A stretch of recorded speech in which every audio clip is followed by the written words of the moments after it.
One question at the kitchen table set off a chain reaction. Conversations gave way to distance. Distance turned into action. Behind the calm exterior hid calculation. And beneath that calculation, strategy. Because real revenge isn't loud. It stays quiet, makes breakfast for the kids, and checks boxes on legal forms. It smiles at parent-teacher meetings and arranges toys in a new room. And one day, the reflection in the mirror isn't the one who was betrayed. It's the one who survived and came back stronger. Greetings, my dear viewer. Please tell me which city and country you're watching this video from. Maybe you're watching me from a small town or a gigantic metropolis.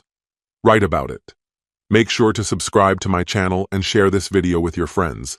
It will make me very happy. Let's get started. My name is Russell. Ophelia and I had been together for 9 years. We shared a life, a home, and 2 children, Milo, 7, and Eva, who had just celebrated her 4th birthday. From the outside, everything seemed perfectly in place. We lived in a comfortable house near Portland, held steady jobs, and never once missed a mortgage payment. But beneath the surface, if you looked closely, and eventually I did, something wasn't quite right. The change crept in gradually. Ophelia stopped joining me on the couch. Her texts, once affectionate and warm, were reduced to curt responses, sometimes just a K. She began staying late at the office more often, attributing it to a demanding new client and tighter deadlines for her marketing team. At first I believed her, but then one Thursday I called her office simply to hear her voice. A coworker casually mentioned she had left early. That stuck with me. A few nights later, I walked past our bedroom and heard her laughing, deep, carefree laughter, while on the phone. She hadn't even noticed me standing there. I didn't ask who she was talking to. I didn't want to become the paranoid husband. Still, from that night forward, I started quietly watching. That weekend, we attended a neighborhood cookout hosted by Silas, a few houses down. Ophelia barely looked up from her phone the entire time. I leaned over and asked, "You okay?" Without looking at me, she smiled and said, "Yeah, it's just work." Later, Silas pulled me aside. "You and Ophelia good?" he asked. I gave him a confused look. "Why?" "She seems kind of distant," he said. It was the first time someone outside our home gave voice to what I'd already begun to feel. The turning point came on a Tuesday evening. Ophelia had fallen asleep, and her phone was charging on the nightstand. I've never been one to snoop, but something inside me shifted that night. I picked up her phone and gently pressed her thumb to the sensor. It unlocked right away. I didn't even have to search. One notification appeared immediately. Declan, thinking about last weekend. Can't stop smiling. I tapped it. The app asked for a second password. She had gone out of her way to lock it down. Deliberate, cautious, hidden. I placed the phone back where I found it. My hands were steady. There was no shouting, no emotional eruption. I sat down in the hallway and breathed slowly for nearly 20 minutes. That's when I made my choice, not to confront her yet, but to watch. Quietly, intentionally. The next morning, Ophelia made blueberry pancakes for Eva, just how she liked them. She moved through the kitchen as if everything were perfectly normal, humming a tune I didn't recognize while she poured herself coffee. I didn't bring up the message. I simply observed. 2 days later, on Friday night after the kids were asleep, I told her we needed to talk. We stood in the kitchen. I sat down at the table and she joined me with her arms crossed. "What's this about?" she asked. I met her gaze. "Are you involved with someone else?" She didn't blink. No gasp of surprise, just a cold, quiet tension in the room. "I don't know what you mean," she said carefully. I kept my voice calm. "I saw a message from Declan." She paused, then exhaled. "It's not what you think." "Then tell me what it is." "We've just been talking," she said, brushing her hair behind her ear. "It's emotional.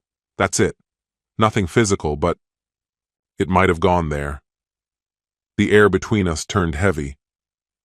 How long has it been going on? I asked. 5 months, she murmured. I gave a slow nod. Is that why you've been so withdrawn? She looked away. I haven't felt like your wife in a long time, Russell. You're always busy, always tired. I felt invisible. I needed more.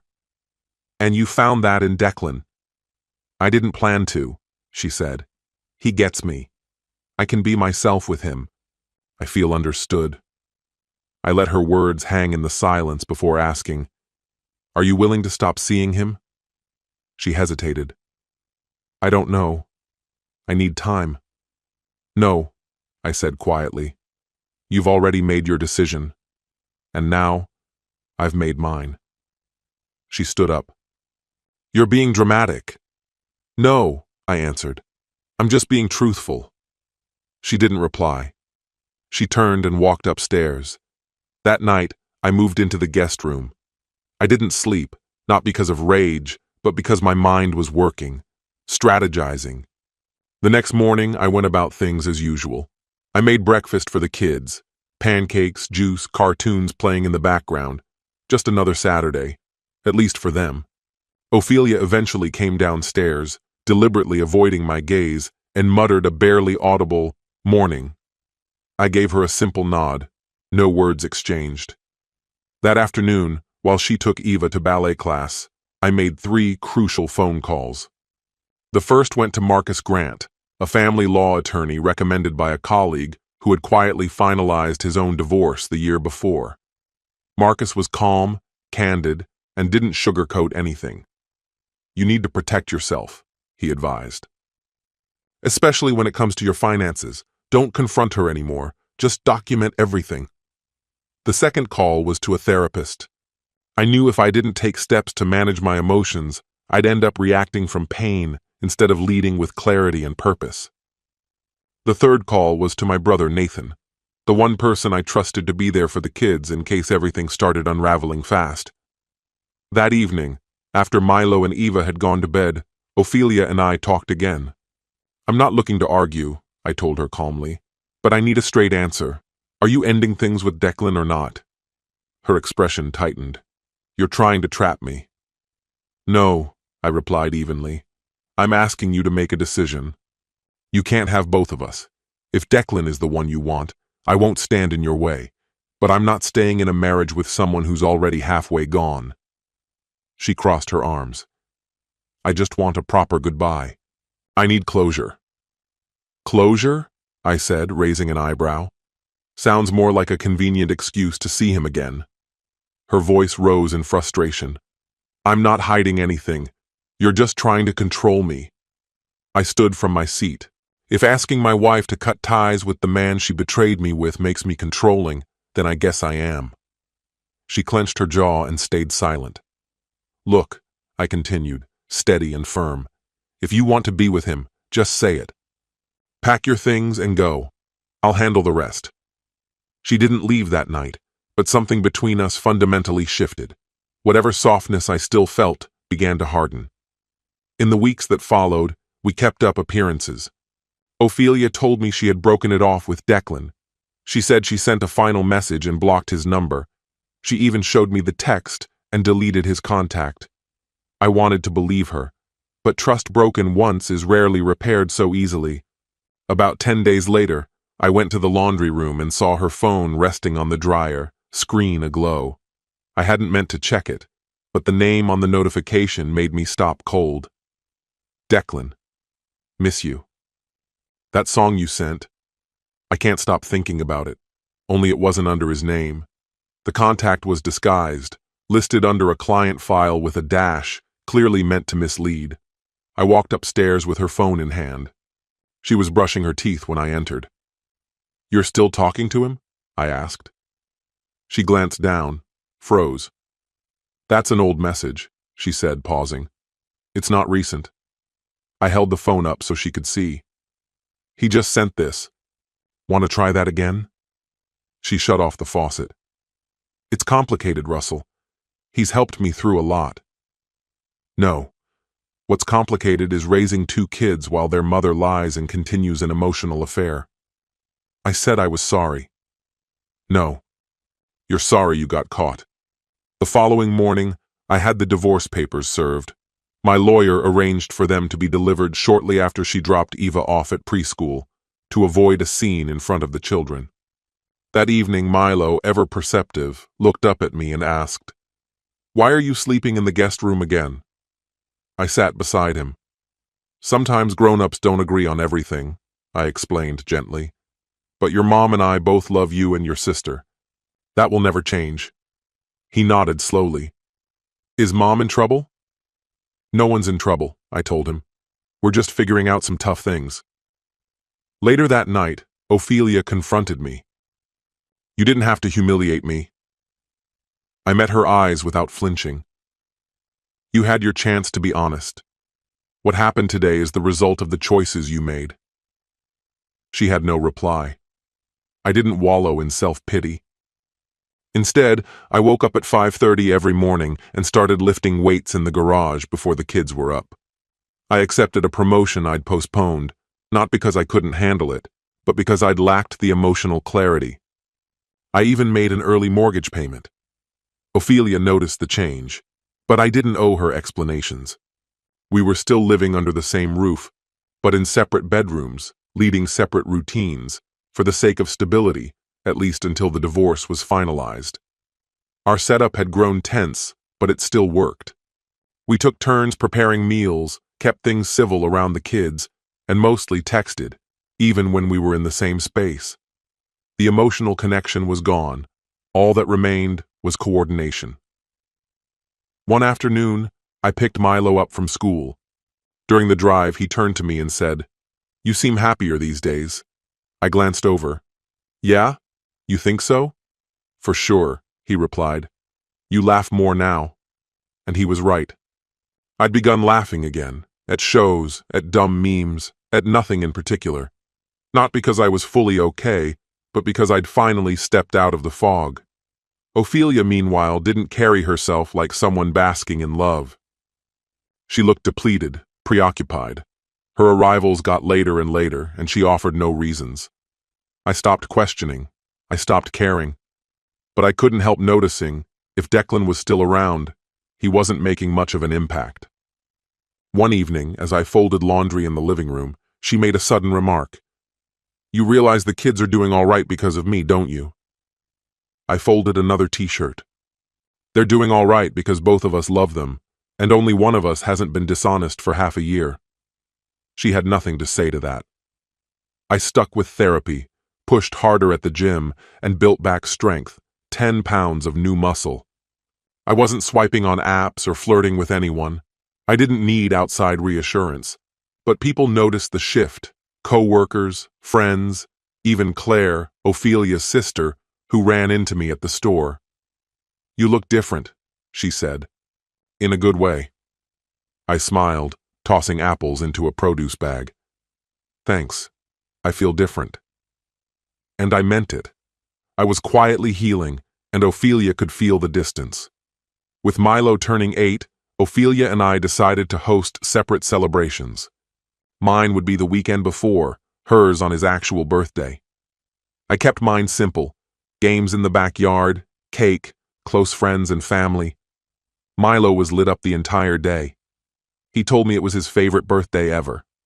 That was enough for me. A few days later, Claire brought something up in conversation. Declan was expected at Ophelia's gathering. It was going to be held at her parents' house, the backyard where she'd spent her childhood. I didn't react, just gave a nod. "She didn't tell you?" Claire asked. "No," I said calmly. "She didn't." Claire looked uneasy. "I thought you should know." I didn't mention it to Ophelia. No confrontation, just quiet preparation. That Saturday morning, a couple of hours before the party, I ran some errands and stopped by her parents' place around 10. The kids were already inside with their grandparents. I circled the house and spotted Ophelia and Declan tying up decorations. Her face went rigid when she noticed me. Declan stood there like he'd just been handed a live grenade. "Russell," she said, stiff as stone, "you're not supposed to be here." "I'm not staying," I said evenly, holding out a gift-wrapped box. Just dropping this off from Milo, and I wanted to say hi. Declan tried to smile, uneasy. Hey, man. I stared right through him. Enjoy the party, I said, then turned to Ophelia. But don't use our son's birthday to put your new boyfriend on display, especially when a good part of your family still doesn't know the full truth. She looked down. You don't understand. No, I said. I do. You just didn't think I'd show. That's your mistake. I walked away without another word. Later that afternoon, I hiked through a nearby trail to clear my head. Somewhere along the way, my phone buzzed. A message from Ophelia, asking me to come back, saying Milo would miss me. I didn't reply. That evening, Milo called. Thanks for the present, Dad. It was awesome. Glad you liked it, buddy. He didn't mention the party, and I didn't ask. The message had already been delivered. 2 weeks passed, and the divorce was finalized. I signed the paperwork on a quiet Thursday morning and headed straight to my new place, a modest 2-bedroom home just a few blocks from the old one. It was peaceful. The backyard was fenced. Space to breathe again. The first thing I did was set up Milo and Eva's rooms, hung up posters, laid out their blankets, plugged in the nightlights, so it felt like their home the second they arrived. When they walked in, Milo's face lit up. This is awesome. Eva squeezed her stuffed unicorn like it was the best day of her life. That night, we made homemade pizza, curled up for a movie, and laughed like nothing had changed. And for the first time in what felt like forever, it actually felt true. Throughout that period, Ophelia kept attempting to stretch our communication beyond the necessities of co-parenting. She'd send snapshots of the kids outside the agreed-upon hours, offer to help me get settled in the new house, or casually bring up plans for upcoming holidays. I answered politely, but with distance, short, neutral replies. At one point she messaged, "We don't have to be on opposite sides." I chose silence over engagement. Another time, while handing off the kids, she lingered on the doorstep and said, "I still care about you." I looked her square in the eye and replied, "What you cared about was having control. That's no longer yours." She never said anything like that again. As for Declan, he quietly slipped out of the picture after the birthday celebration.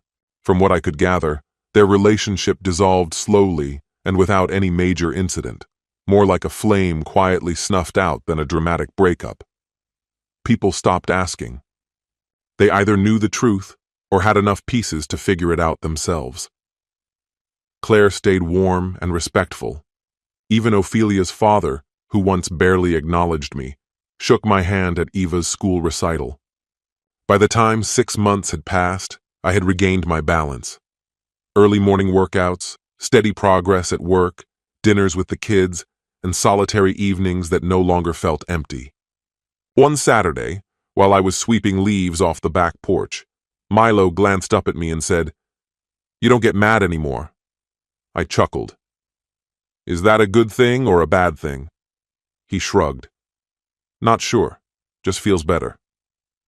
I wasn't chasing revenge. I didn't need drama. What I had was enough: peace of mind, time with my children, and a steady path ahead. Ophelia once told me she didn't feel like my wife anymore. She was right, and I thank God every day that she's not. Our story has come to an end. What do you think about this story? Share your thoughts in the comments. And if you enjoyed the way I tell stories, head over to my channel and check out my other videos.